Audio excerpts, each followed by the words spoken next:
A very good morning to you, Elvis. Well, judgment has just been passed down here at the Pretoria High Court, North Gauteng High Court, and judgment coming through, not very good news in terms of what the judgment here is in the Spytapes saga, basically ruling that the then Director of National Public Prosecutions, Mmusi's decision to basically throw out the charges against President Jacob Zuma, who was Deputy President Zuma at the time, was irrational. I'm joined now by the DA's Mmusi Maimane.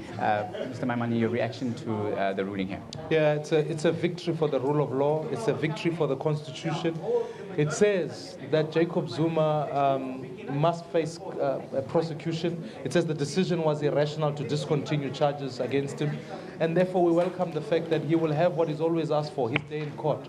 It maintains that Jacob Zuma is not fit to be president of this country, and we've fought this battle for many years, and I delight that today the judgment has ruled in our favor to say this decision was irrational. Right, and having said that, is this the end of the road for this process? Because I think that there are still some avenues to appeal or to take it further to another court? Jacob Zuma can use taxpayers' money to do whatever that he's using to go to whatever court. But it doesn't take away from the fact that the decision that they took was irrational, and we still maintain Jacob Zuma is corrupt. Jacob Zuma must face the full might of the law, and he's already violated the Constitution. There's no debate about that, and we'll continue this battle. Right, and in terms of continuing the battle, where to now for the DA?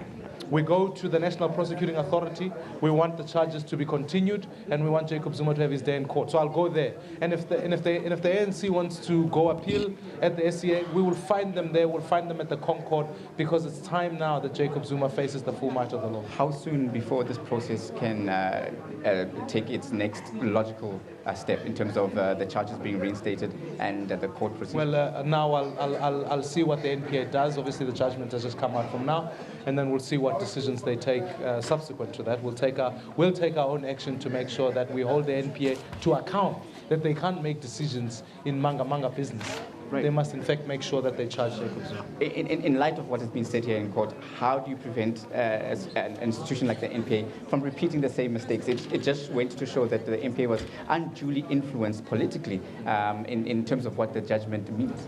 I mean, you can recall, I made this point, I've been making this point all along, that we must firewall our institutions of government. Democracy relies on institutions. And therefore, what you desperately need is to ensure that the powers of the president to appoint the National Director of Public Prosecutions must be taken away from the president and be given to Parliament, so that we can ensure that that institution has oversight on that. Because President, particularly Jacob Zuma, is not going to appoint somebody in that position who is going to prosecute him. He did the same with Nongqobo Jiba. We've maintained that that case is coming up soon. But today, our key focus is the fact that we must build institutions that work in our democracy. Mr. Maimane, thank you very much for your reaction. That was DA leader Mmusi Maimane reacting to the news and the judgment here at the North Gauteng High Court. With that, it's back to you in the studio, Elvis.